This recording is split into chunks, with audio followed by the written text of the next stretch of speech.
Hello. I think I am officially live. Um, if you guys are here and you're joining in for the live session, let me know in the chat box where you guys are from. There should be a chat box on the right side. So I'm looking at the chat and let me see. I am a little bit early.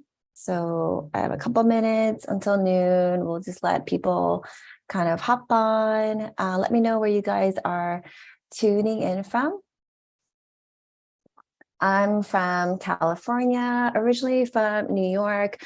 I'm an East Coast girl, but our family moved here about 7 years ago.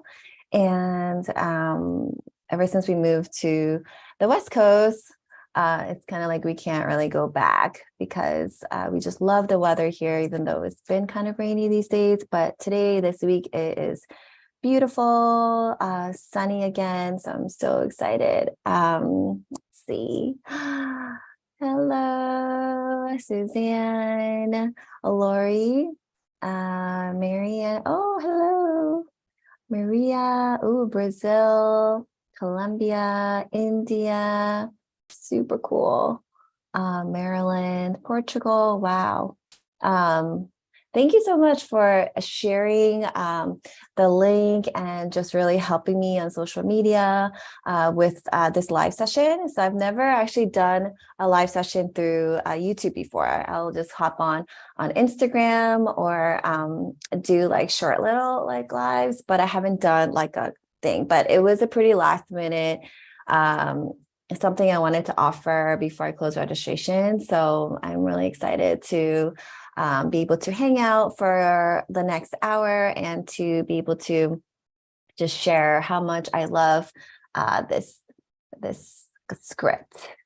So do you guys have any copperplate, not copperplate, Spencerian experience? I'm just curious what your background is. Do you have experience with calligraphy, or are you just wanting to, just kind of add on another like script to what you already offer? I'm a little bit just curious about your background. Hello, Lindsay, Sylvia. So let me know if you're an absolute beginner or if you have certain experiences with calligraphy or Spencerian. For me, I started my journey in 2014 with copperplate. And then I picked up Spencerian in 2016. So actually, I did print out my initial kind of script that I did back in 2016. I like to save my practice sheets because it really helps me to move forward, and it motivates me to continue to practice and to realize that improvement and progress doesn't happen overnight, but you have to put in the time and the practice and consistency to see growth in your script. So okay, so great. So we have some beginners, we have people with copperplate background, and then people who absolute beginners or have a little bit of experience with Spencerian. Okay, so we have a good number of variety of people here. So exciting. Okay, so I am going to just get started because I don't want to keep you guys for too long. I gave myself about an hour, but let's see, how it turns out. I have a couple of points that I want to make sure that I hit and kind of share with you guys. And then, and then we can just kind of wrap it up. And then if you're interested, you can look at my website and things like that. So, okay. So welcome again to my live session. The purpose of this live session is to simply share with you guys how to use the guide sheets, why it's so important to use them as you practice. It dramatically changed the way that I was able to build my muscle memory because I knew how to use the slant lines and even the unit space that I'll be talking about for Spencerian. And so that's why I actually created my own guide sheets, because it was really hard for me to find guide sheets with the proper spacing between the slant lines. Spencerian is also very structured, similar to copperplate, but actually the width of the letter forms matter in this particular script. And so for me, it helped me a lot in my practice to be able to have the spacing between the slant lines pretty like uniform, so that I can utilize the consecutive slant lines to determine the width of my letter. So all of this might seem confusing, but we will get into it and explain everything. So okay, so for the next hour, I will be sharing with you guys the guide sheet. You guys should have gotten a 25-page PDF. So I have here my Spencerian guide sheet packet, which is varying X heights from 3, 4 to 5, and 6, which is what we use in the course. And then I have included both lowercase as well as the embedded oval guide sheet, which we will be using for uppercase letters. And then I included one with just the 52-degree slant line, because this particular guide sheet will be helpful if you are practicing on a different piece of paper. So if you like Rhodia pads or even the marker pads, it's still very helpful to practice with the appropriate 52-degree slant line. So you should have that. And then I actually, last minute, I was like, you know what, I'm just going to share these sheets with you guys as well. So you should have gotten another packet for the Spencerian traceable basic strokes. So this is similar to the format for my copperplate practice pads, which I am going to get them printed, and it's going to come into my office next week.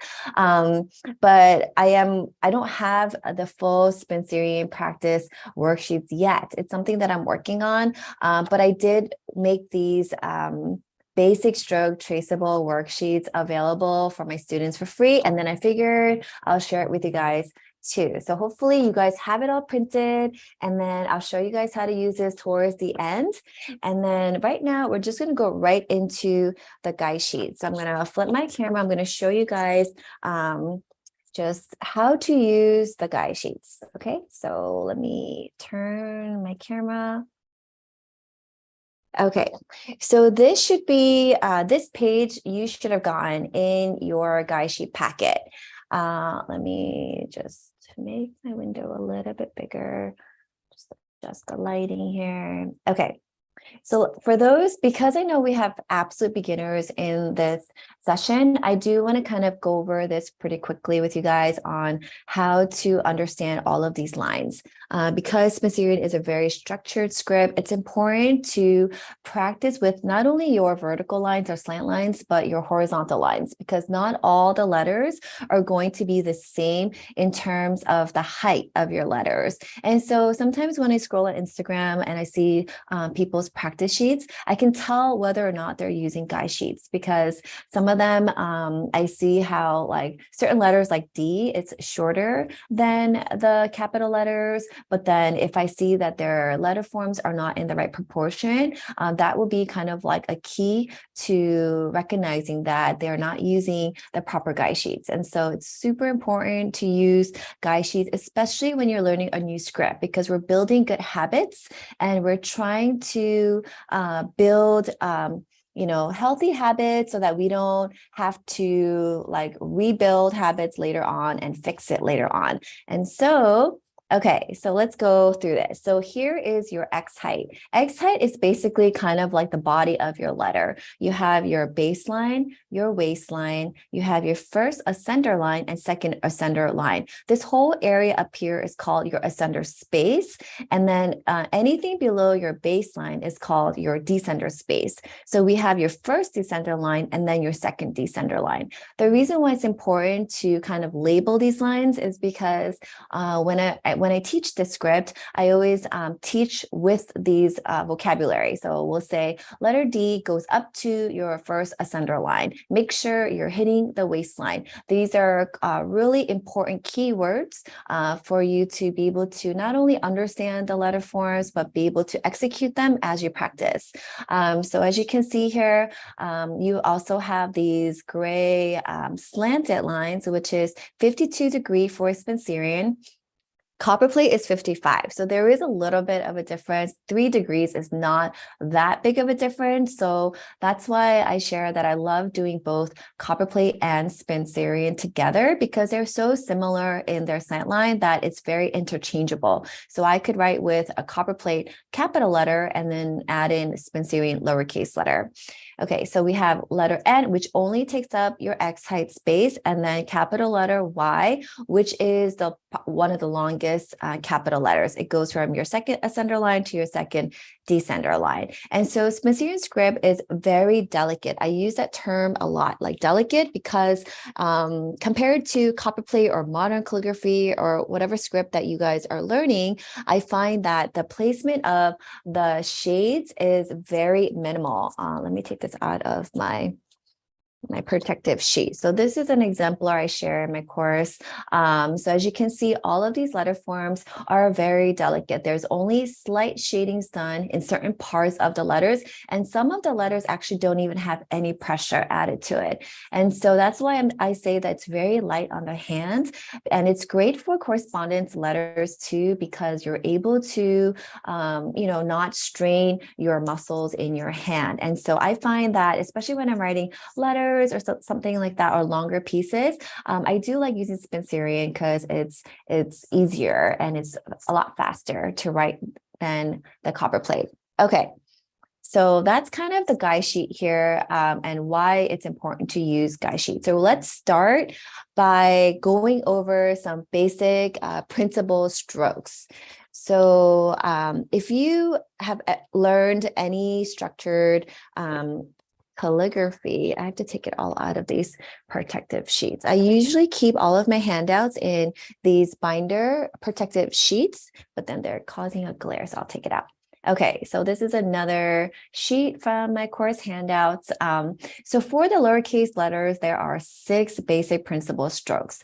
You have your straight line, your right curve, your left curve, you have your upper extended loop, and then your lower extended loop, and then this is called your semi-angular oval. And so you can see this as kind of like pieces of the puzzle, building blocks to your letter forms. And so if you know how to execute these basic principal strokes well, and you have like this consistency in being able to do them in a row consistently, then you know that it will automatically improve your letter forms, because letters are actually made by combining all of these basic strokes. So I'm actually going to demo some of these examples for you guys. So if you guys are following along and you have my guide sheets in front of you all printed out, I want you guys to take out the one without the ovals, because the one without the ovals are the ones that we're using for lowercase letters. And we are going to be using, I'm going to show you guys by using the 6 millimeter X height. So all of your guide sheets should be labeled on the bottom. So let me just grab an example here. Okay. So this is the one that you should be using if you're following along with me. On the bottom here is where I label my guide sheets. And so of course, personal use only, X height is at 6 millimeters. Ratio is 2 to 1 to 2. I'll talk about that right now. And then Spencerian guide sheet. Okay, so 2 to 1 to 2. So what does that mean? So 2 to 1 to 2 just means the ratio of your sender space to your X height to your descender space. So for the course, you can kind of tweak the ratio depending on your personal preference. Similar to copperplate, you can do 3 to 2 to 3, but for the purposes of teaching and learning the script, I am going to be using the standard ratio, which means that the height of your ascender space is double your X height. And that's basically what it is. So it's 2 to 1 to 2. So 2 units to 1, and then 2 units for the descender space. Okay, so here is my 6mm guide sheet. The reason why we start with the 6mm is because it's always better to start writing bigger and then go smaller. Because when you write in a bigger X height, it's going to be able, you're going to be able to focus on the details of the script. If your X height is so small, if you compare it to my 3mm guide sheet, which is this one, right here, you can see how much of a difference it is in terms of the distance for your unit space or the height. And so we practice zooming into the letter because we want to make sure that you guys know where to put the pressure, where to angle your strokes. And then as you guys build up that like necessary muscle memory, you will be able to write in this smaller X height much more easily. So it's harder to go from small X height to larger X height, but transitioning from a larger to smaller will be a lot easier. So I hope that makes sense. Okay. So let's get started. So we're going to do the 6mm guide sheet, and I'm going to go just kind of demo some letters for you, and let's talk about some basic strokes, some basic principal strokes. So the first basic principal stroke, so let's kind of go through it really quickly. I'm just going to grab some colored pens to help demo this a little bit easier. Okay, so the first basic stroke, principal stroke we're going to talk about is your straight line. Okay, straight line is very simple. It's just a no pressure hairline stroke from your waistline to your baseline, and just right on your 52-degree slant line. Okay, next we have your right curve. So right curve stroke goes from your baseline to your waistline with a slight curve upwards. So this also is a no pressure stroke. And then you can see it as the right side. If you think about like an oval, slanted oval this way, this is on the right side of that circle, oval. So okay, the right curve, and then you have your left curve. So here is my left curve that goes like that. Slight curve going from your baseline to your waistline. Again, no pressure. And then let's do our semi-angular oval. So this one's a little bit more trickier. Okay, so for copperplate, we used the slant line and we made an oval along the slant line. For Spencerian, the oval is actually more angular. So what I mean by that is you start at the waistline, and I start at this point right here at that 50-degree slant. You're going to do a slight flattened stroke here, flatten top, a little bit before you make your left curve, and then you go back up for your slight right curve. So there's actually 3 different elements to the semi-angular oval stroke. Okay, so this one is going to be your slightly flattened top with a left curve and a right curve. Okay. So yes, the slant lines are spaced 6mm apart. So this spacing from here to here is going to be the same as your spacing here to here. So we can see this unit space right here as a slanted, square. So all of these sides are going to be equal in your width, okay? But it is on your 52-degree slant.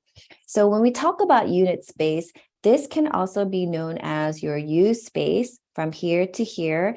Some people call it the U space. I just call it unit space to make it more simplified. The height from your baseline to your waistline can also be known as an I space, but I also call it like a unit space. So I'll just be talking about it as a unit space. Okay.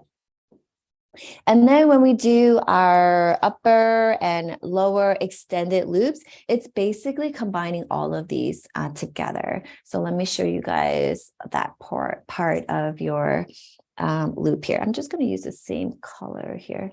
Okay, so your upper extended loop goes from your baseline and it goes up to your ascender line.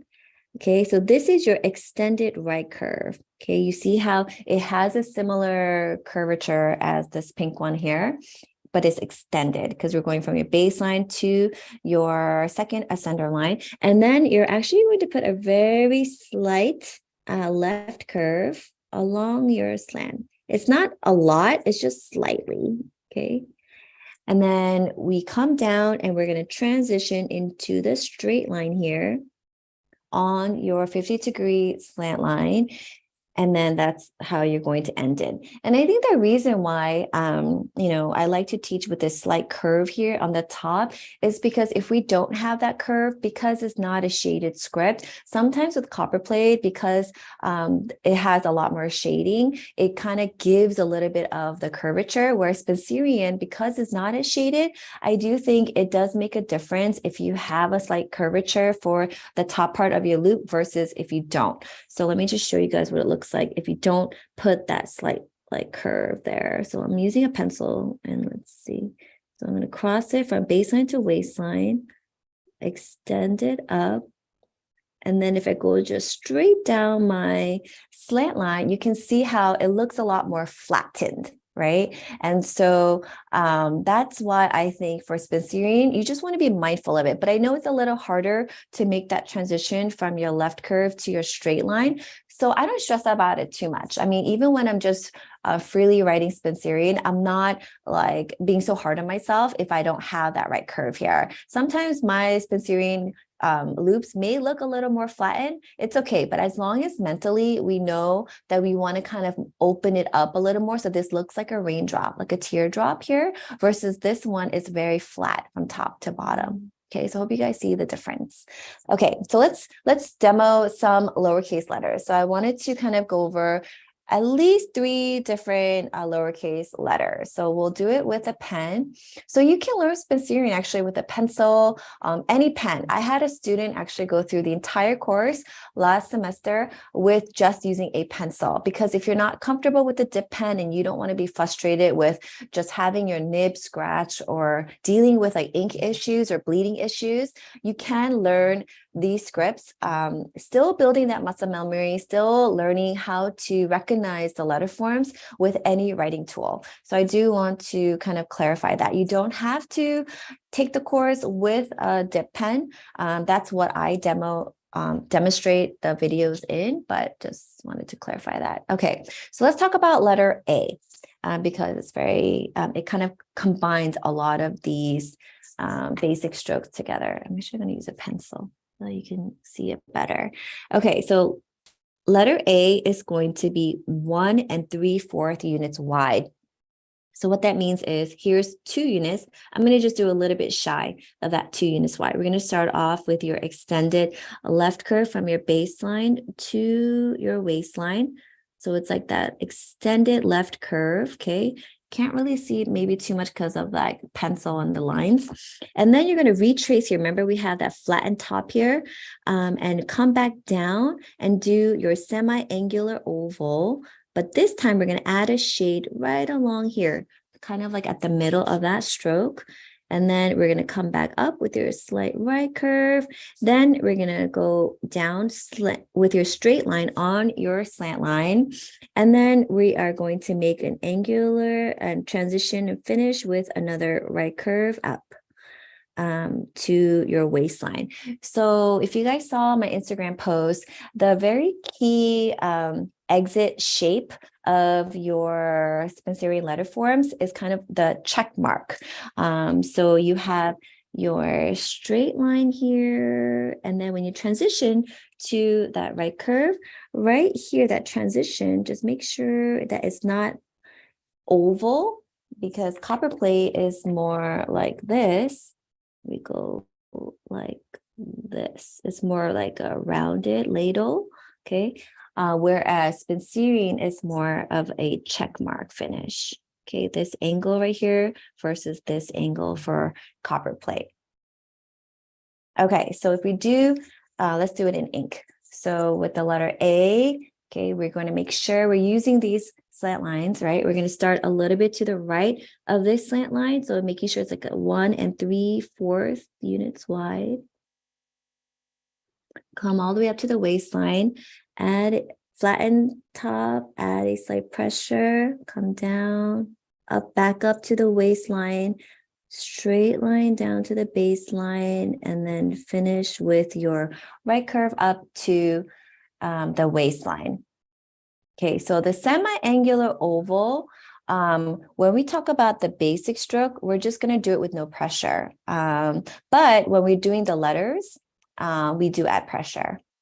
That's a good question. All of the basic strokes, we're just going to first practice by getting the right shape down, because pressure can be always added. And if you want to modify your Spencerian, and let's say I was just talking to somebody about Madara's, I hope I'm saying it right, Madara's script. Basically, there are penmen that have taken the basic structure of the Spencerian letter forms and modified it to their liking. So if you wanted to adjust the ratio, if you want to actually add more shading to Spencerian, which I do too, I'll show you guys what I mean by that. You can do that. But for the basic letter forms that we cover in the course, I do emphasize to my students to just practice with no pressure. Okay, because right now we're trying to focus more on the shape of these basic principal strokes. Okay, and then when we practice the letters, that's when we start adding some pressure.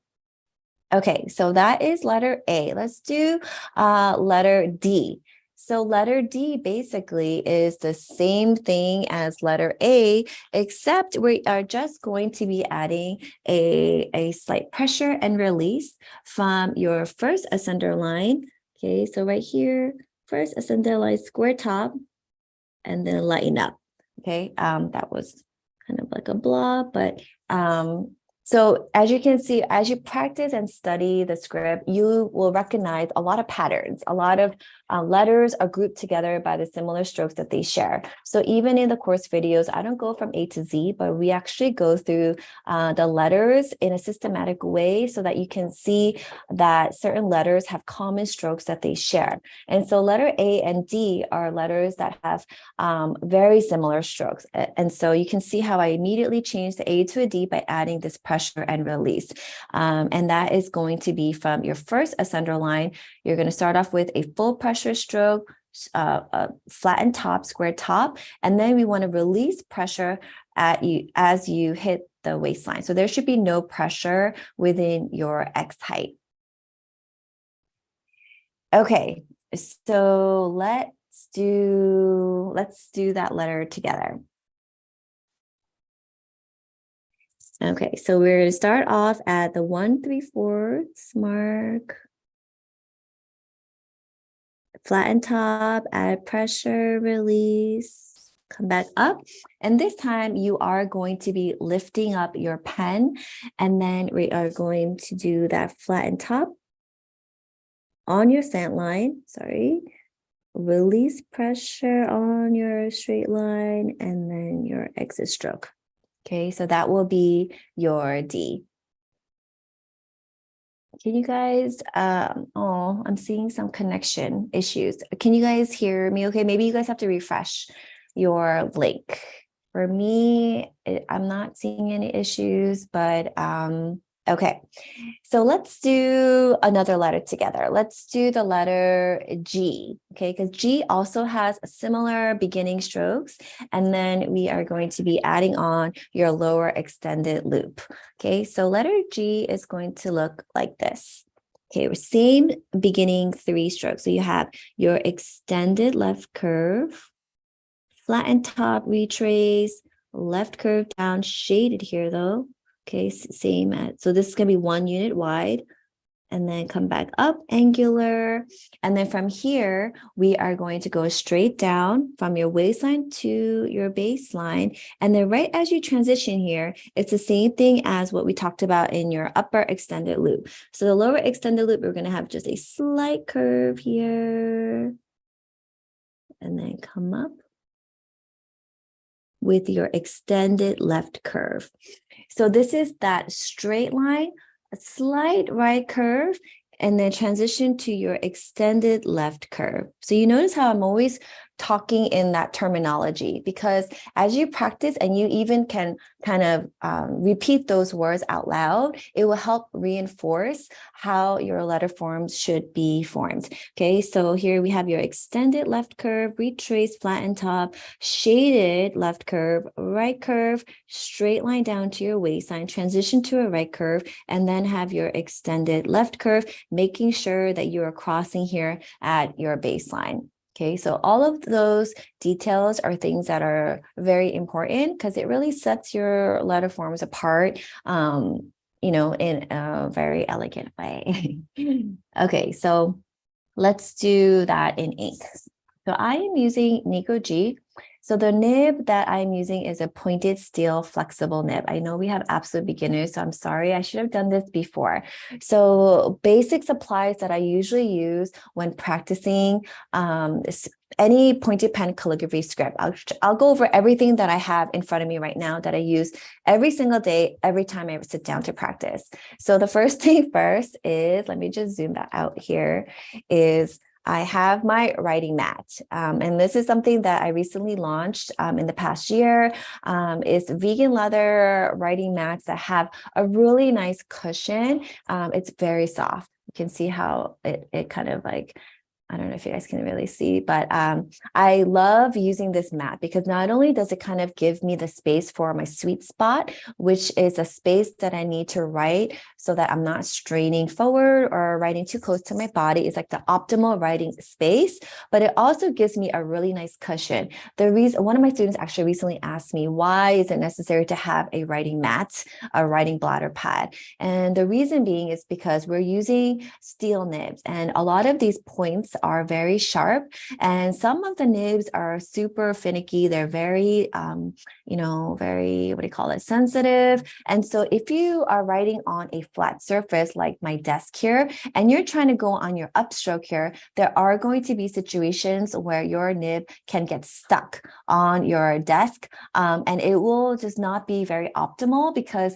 your writing surface is too hard. So historically, many penmen have used either back in the day, they use like newspapers, or they'll cushion it with different materials. But and back when I first started, I actually was trying to save money. I didn't want to spend so much money on stuff, so I would even just use a couple sheets of extra of these paper, just like maybe like 3 sheets underneath my actual writing paper.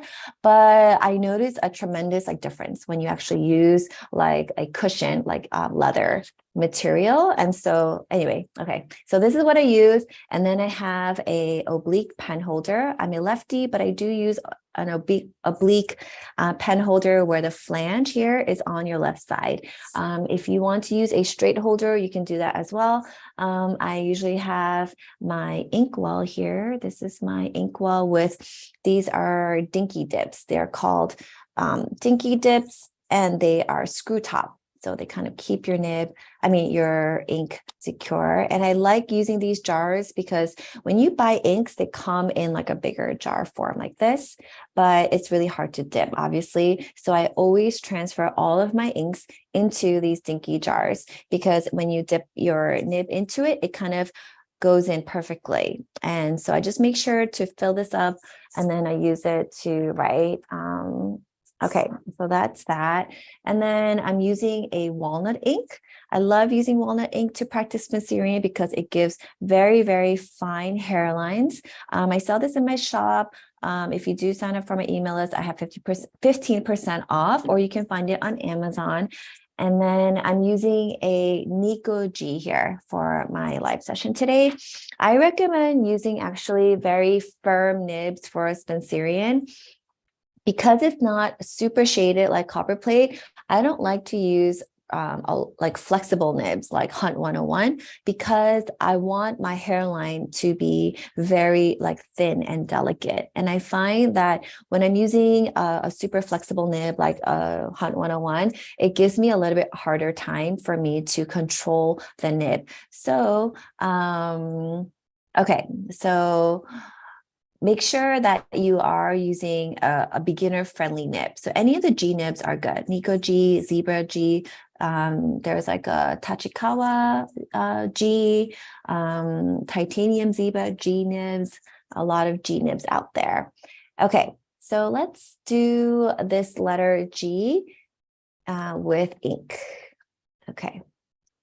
I should have gone over my materials before. Oh, I did have to say, this one is my sock that I use, a cut up sock that I use so that I keep the oils away from the paper. So I just kind of cut the top off, and then I make a little hole, and then I just put in my thumb here, and then it kind of helps keep all of this oil from my hand from getting on the paper. Because if you have oil that is going to be kind of transferring to your paper, then it's going to be harder for you to, write, and it'll be hard for your ink to kind of stay on the paper. So that's kind of also what I use. Okay, so let's do this with ink.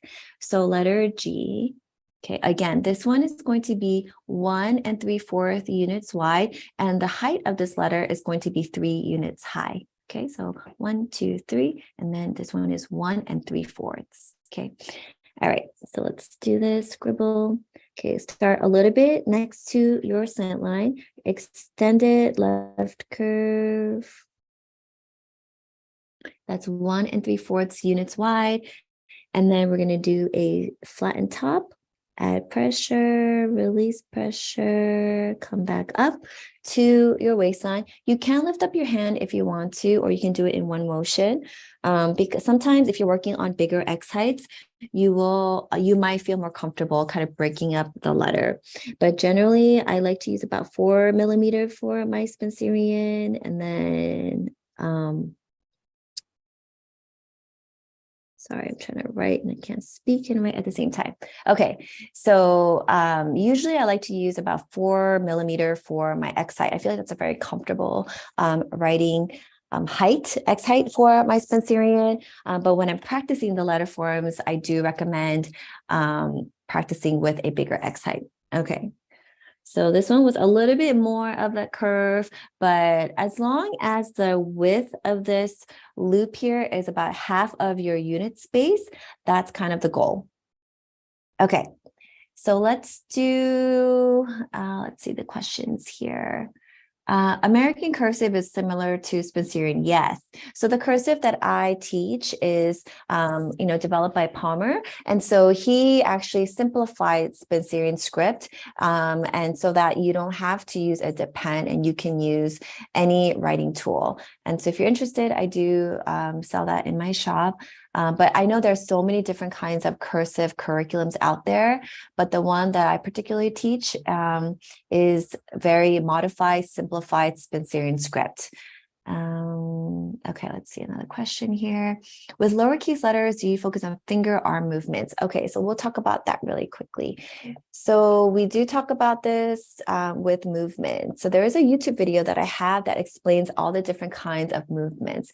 You have finger movement, which is basically any motion that comes from your wrist up. So anytime I am just utilizing, let me try to zoom out more. Let me take off this sock. Okay, so finger movement is when I'm keeping my wrist stationary and I'm just moving my fingers. Okay, there's a lot of tension here though, because you don't want to only be using finger movement. I recommend using combined movement. And so what that is that I usually set up my desk by pivoting my forearm muscle, which is a muscle right below your elbow, against the edge of your desk. And that's kind of like the range of motion that I'm using. So with your uppercase letters and even like the bigger lowercase letters, you will have to use more of that combined movement, because you cannot just anchor your wrist on your desk and try to make these letter forms only by stretching out from your wrist up. That's actually going to cause a lot of fatigue in your hand. And so the way that I encourage my students is to make sure that you are anchoring your arm, forearm muscle at the edge of your desk, and your motion, this is actually going to be moving all together. All of my lower arm here and my hand is going to be moving together because the motion is coming from my forearm muscle. But when I'm adding these slight shades to my D or up here, I have to use finger movement because you don't need such a big movement to make these shades. So that's why we call it combined movement. You're using your muscular movement as well as your finger movement. So that will be what I recommend. So you never want to use just finger movement. You want to use both finger as well as your muscle that is kind of moving from your forearm muscle. Okay, so I hope that clarifies things. I feel like I'm just kind of spitting out all this information. It might be a little bit overwhelming for those that are absolute beginners, but don't worry, I do kind of, the courses that I teach for beginners for Spencerian and copperplate, I keep absolute beginners in mind. So I kind of walk you through everything that you need to know in terms of setup, posture, movements, and all of that stuff. All of your questions are usually answered in my courses and my community group. Okay, so let's move on to one more lowercase letter, and then let's move into our uppercase letter, because it's already 12:35. So I do want to kind of end around 1 o'clock. Okay, so let's do letter B. So letter B, I'm going to do it with a pencil first so that you can see the shape of the letter. And if you are able to write it with a pencil, then it's easy for you to have that like ingrained in your mind. So you know how the letter should look like, so that when you are picking up the pointed pen and the nib, it's a lot easier to be able to execute it. Okay. So here is your letter B. So letter B is going to be 2 units wide. Okay, so meaning 1, 2. The whole letter is going to take up this entire space apart. We're going to start from your baseline, cross at your waistline here. And I'm going to do an extended, this is your extended right curve. Here's your extended right curve to your second ascender line. Okay, remember, this is like your extended upper loop. Okay, and then we're going to do a slight curve here, the right curve, transition to a straight line here. But this time we are going to add a pressure right along that slant line. And then we're going to do a slight upright, like not upright, but slight shortened right curve. And this spacing here is going to be half of your unit space. Okay, so here's your full unit space. This will be about your half point. And then we're going to finish off by doing a horizontal right curve, which is another half a unit space wide. So you can see how this is 2 units spaced apart and 3 unit spaces high. Okay, so that's kind of the breakdown for this letter form. Okay, you have your extended right curve, slight left curve, shaded straight line, shortened right curve, and a horizontal right curve to finish. Okay, so let's move on to our nib now. So I'll show you guys. So take your time as you're doing these letter forms. Write very slowly. Don't feel like you need to rush. Okay. And especially for the bigger X heights, it will be a lot, hard, a lot harder, because you have to kind of make sure that you're not using finger movement. I think the tendency for all of us is to use finger movement because we're so used to just gripping our pens really hard.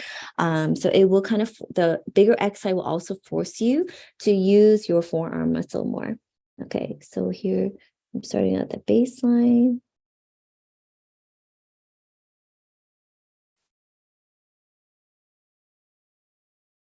And then, line out, straight line up, and then finish off. That transition, actually, I should have curved it in a little bit faster. Okay, let's try that again. Okay, so extended right curve.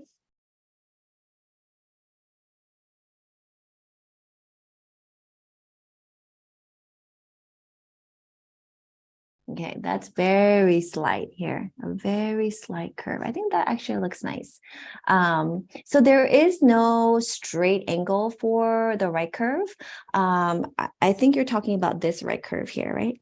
I don't really measure the right curve here. I just try to use this slant line and try to go a little bit to the left of it, just so I know that I'm not making it super flat like the one up here. Okay, so usually when I try to practice, I just look at the slant line and I try to make it a little bit more curved here to give it that graceful look, so it's not so flat. Okay, so let's move on to our uppercase letters. So uppercase letter for the basic principal strokes, it has three, let me pull that out for you, the sheets. Okay. It has three basic principal strokes that we cover. You have your, pull this in. This is from my course handouts too. Let's move back. Okay. So three basic strokes for uppercase principal strokes. You have, this is your direct oval. And this is going from your second center line, and you're going to add a pressure release and make a nice oval shape. And this is kind of similar to the copper plate oval. You're making an oval that's being bisected by the slant line. This one is called your reverse oval because we're going actually the opposite direction. We're going clockwise, going from your baseline, coming up and coming back around and adding a shade. The key point here is that the shading for Spencerian is more along the bottom third of your letter. Copper plate was usually here at the middle point right here, but then for Spencerian, especially for these two particular basic strokes, we are going to be focusing on adding the shade right as you're entering that waistline. So from here, I would say to here is where we're adding the shade. And lastly, this is called your capital stem stroke.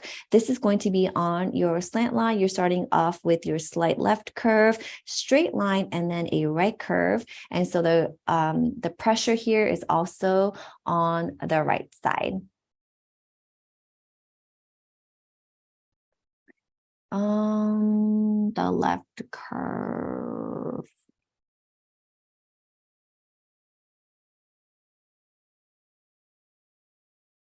I'm sorry, I don't really know the question, but maybe you can ask me afterwards. Okay, so let's move on to some demos. So I'm going to show you guys how to use the oval embedded guide sheets.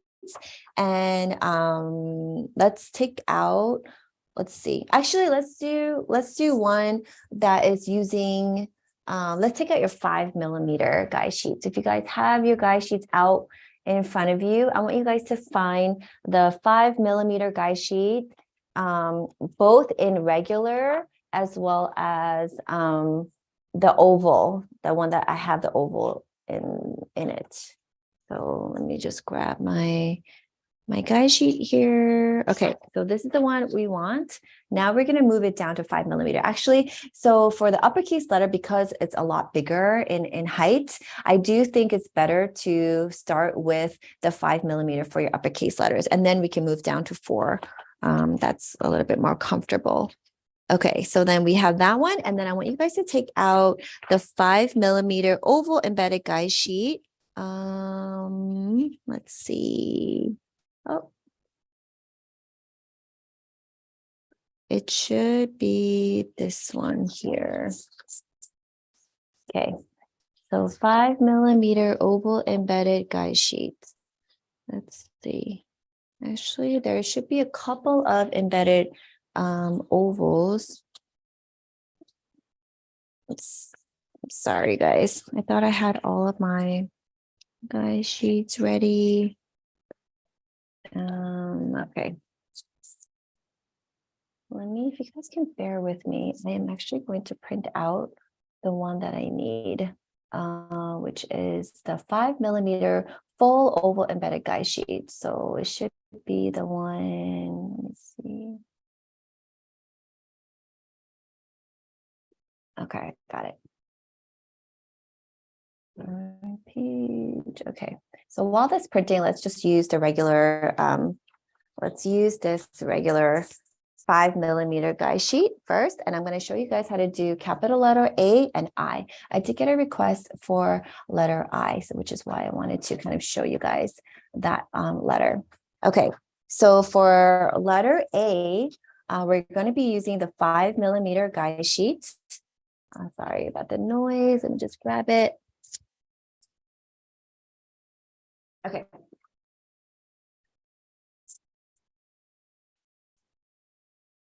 All right, this is the one that you want. You want the 5mm guide sheet with the oval embedded shape, but then you might see different ovals. Some ovals are going to fill up the 2 unit space wide. And some ovals are going to be slightly smaller. So I want you guys to take out the one that's fully 2 units wide. Okay, so that's the one that we're going to be using today. Let's start off with your letter A. Okay, let me zoom in here. Okay, so we're going to start letter A, and we're going to start at your second ascender space.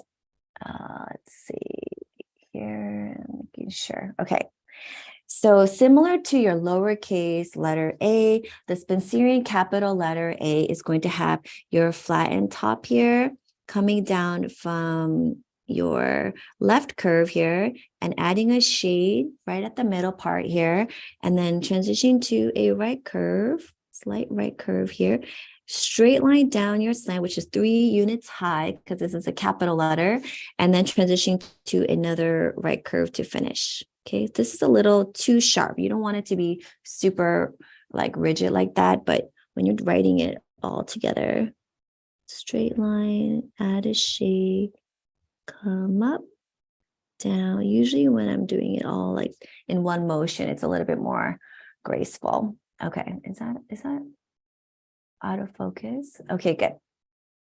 Okay, so the main thing here is going to be the shade that's going to be placed right up here. Okay, and then you're going to do, make sure you have that flattened top here to start. We're going to do a 2 units wide for your left curve, a right curve up to the second ascender line, straight line down to your baseline, and then remember that check mark finish, okay, for your letter A. All right, so let's see the, let's do it with our pointed pen. Okay. So it's going to look something like this. So we have your flattened top here, add a shade, come back up, go down straight on your slant line, and then exit out. Okay, I like barely touch this slant line, but you should be touching it. It's 2 units wide for the body of your oval here. So if I were to write, I'm just looking at some A names here, the distance here. If I were to just write here, I.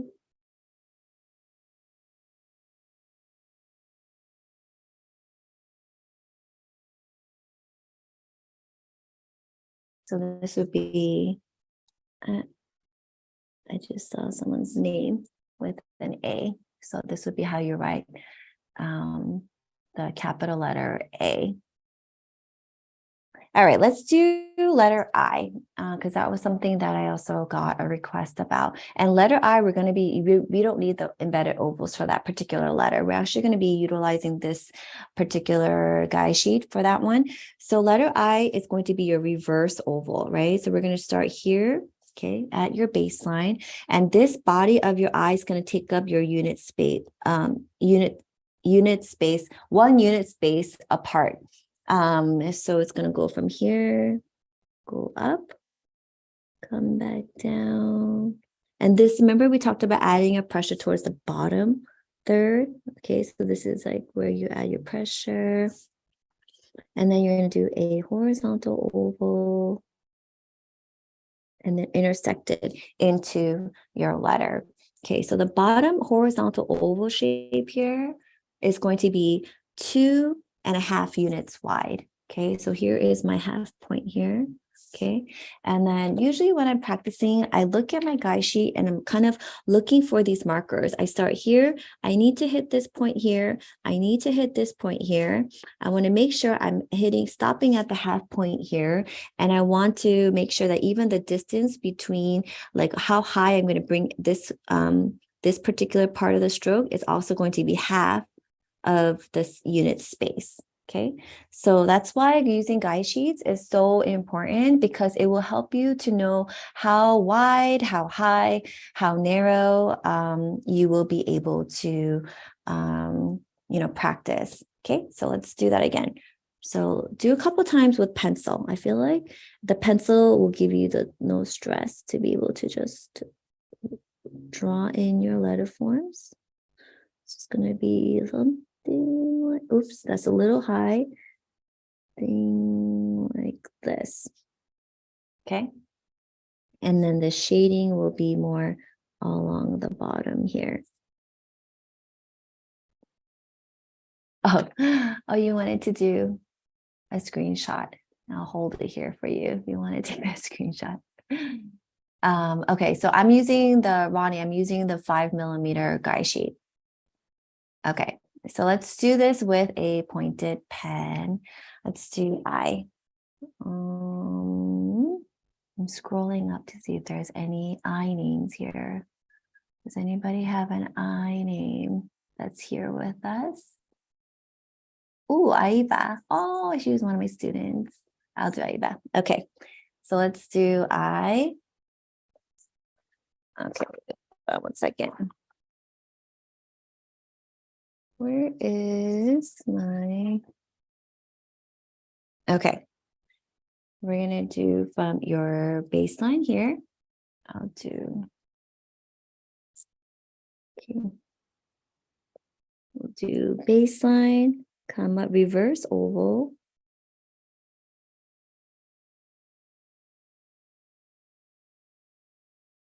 Add pressure. Intersect it into your eye. And then usually I like to start by next lowercase letter underneath the baseline.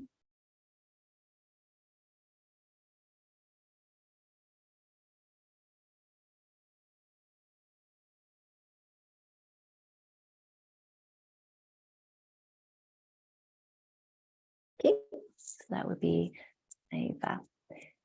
The spacing here is a little bit tighter than the rest. I probably should move it over just a little bit.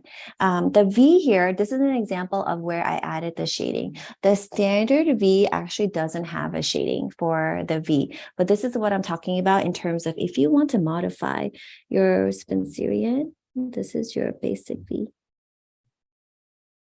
Okay. The basic V has no shade, but sometimes when I'm writing, I kind of like get into the flow of things. And if I want to add more shading in particular letters, that's also something that we cover. I do add shading on certain letters for like an extra weight.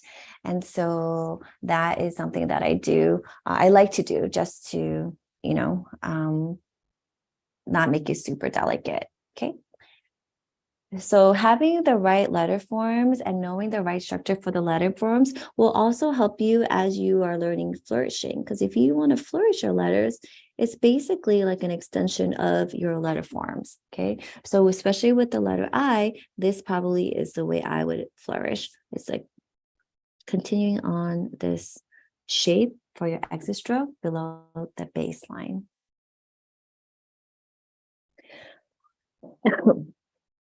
Okay, let's move on to, I just have 2 more letters to show you guys, and then we'll wrap it up.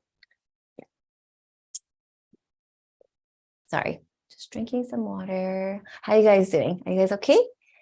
All right, so this time for your H, I am going to be using your oval embedded guide sheet. So this is the 5mm oval embedded guide sheets. And the reason why I created these guide sheets is because I realized that for certain Spencerian letters, you have a clear oval that we need to practice. And so let me show you guys what I mean. Okay, so for letters like B, this you can see the oval here. Okay, letters like H. Okay, this part of your H is what I'm going to show you right now. This has your ovals here. You have your ovals for your K, or a lot of these reverse ovals. It was so hard for me at first when I was learning Spencerian to do any reverse ovals.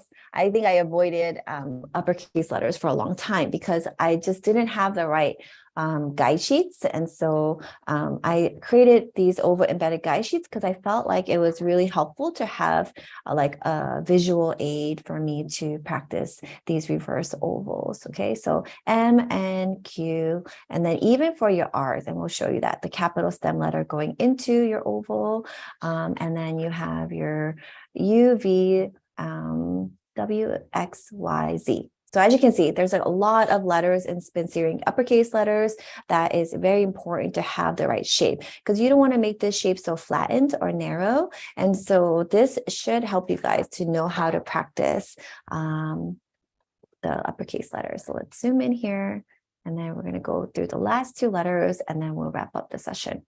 Okay, so we're going to do letter H, and then I'm going to show you guys letter B. Okay, so letter H is going to be your reverse oval, and you're going to start it actually right here at the middle of your oval.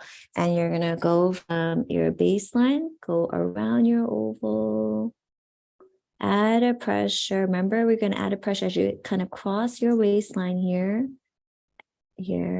So your shading is going to be here. So the thickest part is not actually at the bottom. It's going to be thin, thick, thin. It kind of tapers off as you finish off your reverse oval. Okay, then the width of your H is like slightly shy of your unit space. So if this is your unit space, then you're going to enter it over here and go a little bit shy of that. Okay.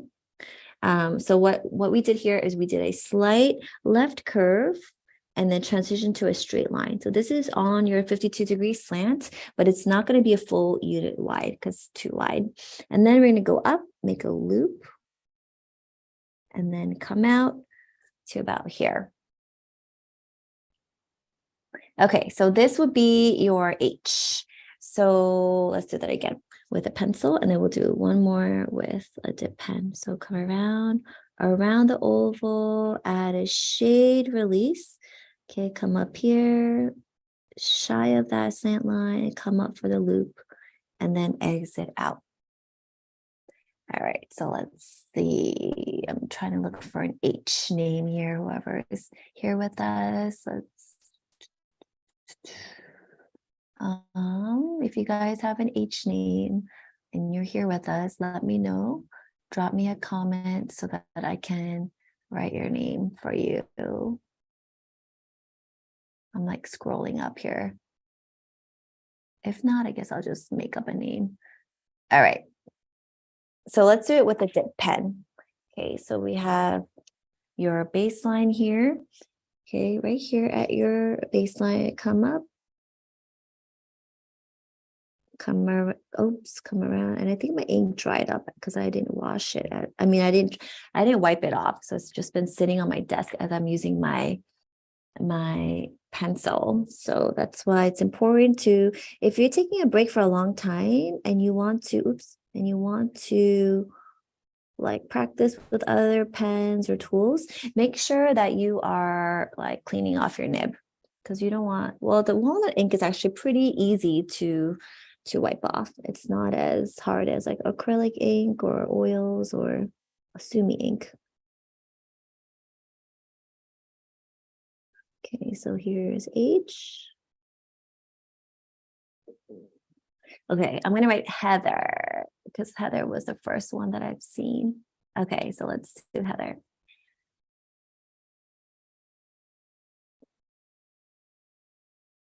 Heather also has an amazing, I think this is the Heather, right? Yeah, Heather has like an amazing also resource for those who want to learn, take classes. So definitely check her out. Okay, so this is Heather.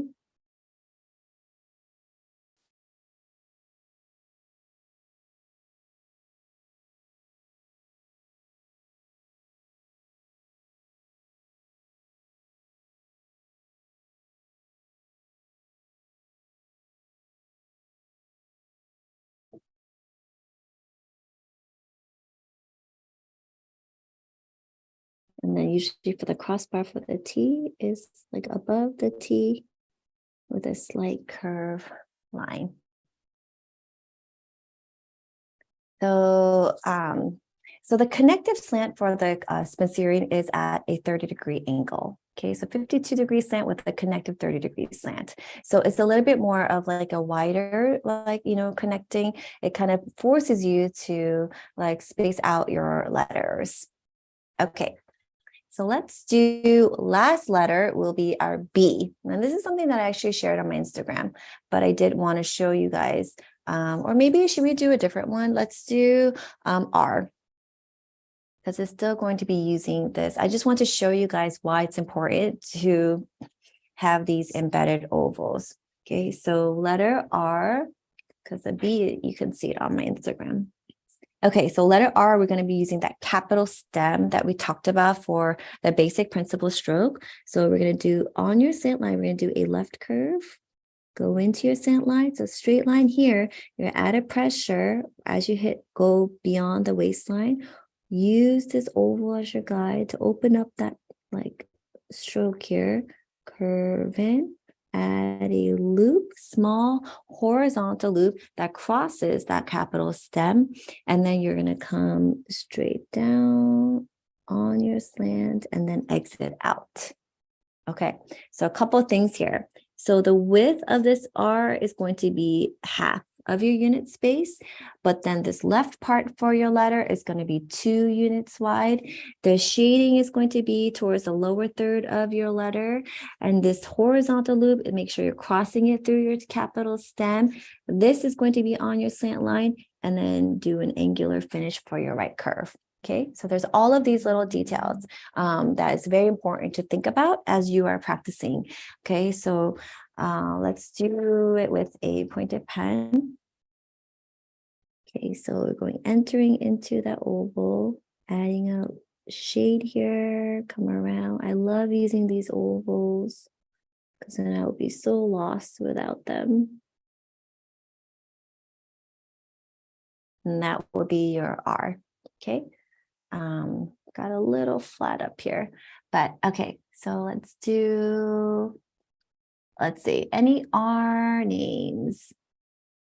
Is there, why don't you guys tell me an R name? Is there anybody with an R name? Let me see if I can see anyone here.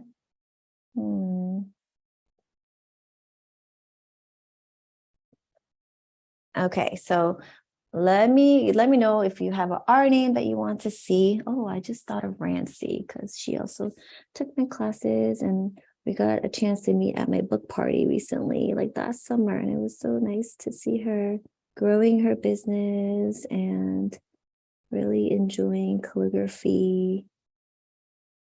Okay, so here's your R. And then you're going to go from your R to an A.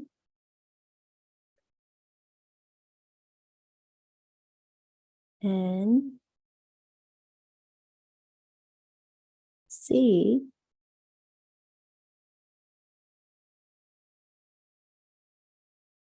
and a Y.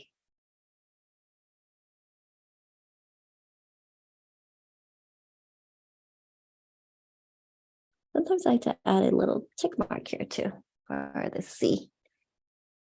Okay, so that is how the R would just naturally connect. So some of the uppercase letters, it will connect, like just right into your lowercase letter, but letters like I that we did together, this one, some of your capital letters, there's just no way to connect because it stops above your waistline. So in that situation, I like to kind of tuck in my next lowercase letter underneath the baseline so that it looks more cohesive. But that pretty much is what I wanted to show you guys. It's already 1:05.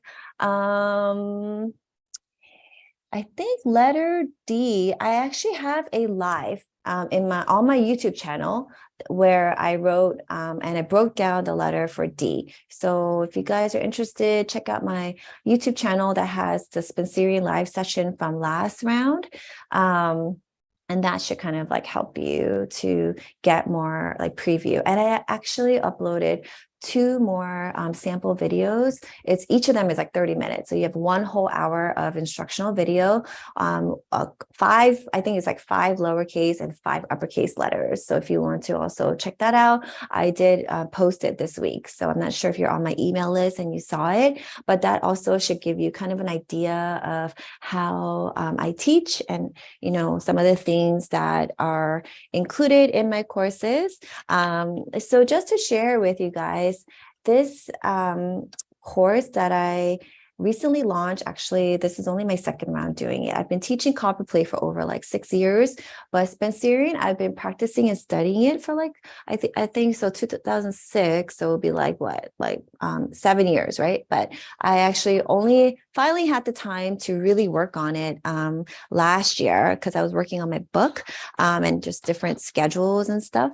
But my Spencerian course, I'm really excited to finally teach this script because it's always been a script that I really enjoy and I love writing myself. So what better way to kind of share all that I've learned over the past 7 years through like this way. And so this is kind of like a little preview of like the handout. It's a little, it glares because of the protective sheets that I keep it in.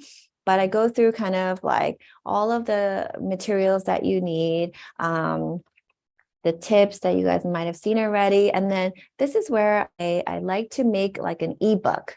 I like to kind of break down all of these letters by the groups that they share and write some of my personal notes. It's kind of like, an ebook. So it's about 90 pages and I have it all broken out for you guys here so that you can see all of like the different letters and tips and what to look out for. So I do this for all of the lowercase letters, and then I have it with my uppercase letters too.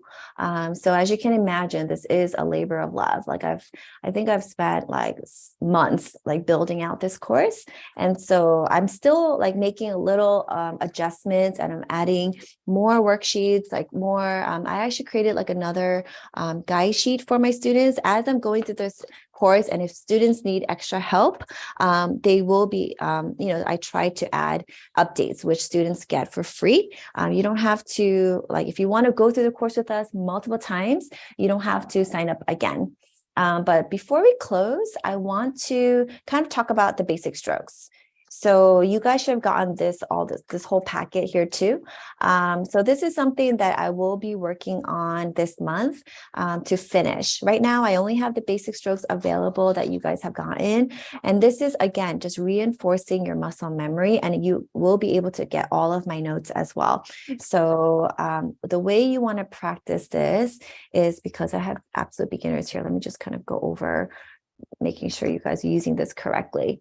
Okay, so first of all, this should be printed on ink-friendly paper. I have it printed on HP 32, which is a laser paper that's very smooth and it takes ink well. I use, again, a very sturdy nib. So I use a G nib and walnut ink. You can use Sumi ink, but try not to do so crazy colors. There's no need to like practice with like fancy like gold ink or something like that. I like to keep it simple. And then basically go through these basic letter forms, because if you have these basic letter forms down, then it will enable you to be able to execute your lowercase letters consistently. So what I have here is all of these lines of traceable strokes. So I created traceable practice pads back in 2016. And I think it was actually the first product that offered traceable letters, because back then there was no other resources like this.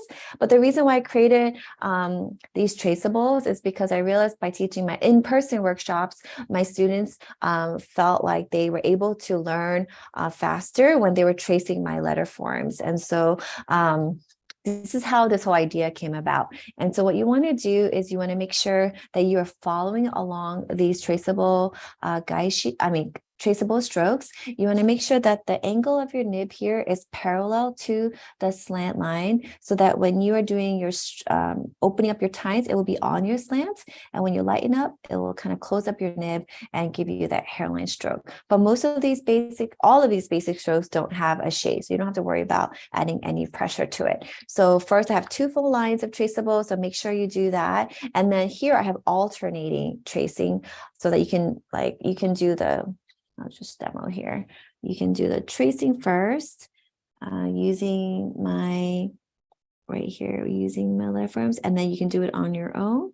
And then just in case you still need more of that like reinforcement of the right shape here for the for the strokes, you can just alternate it. So I like having alternating ones, and then gradually you can do it on your own. So I give you one line to do it on your own, but this should be plenty of traceables for you to be able to practice some of the basic strokes. And I actually included also combining the basic strokes. So if you have a straight line to a right curve, so this is that check mark.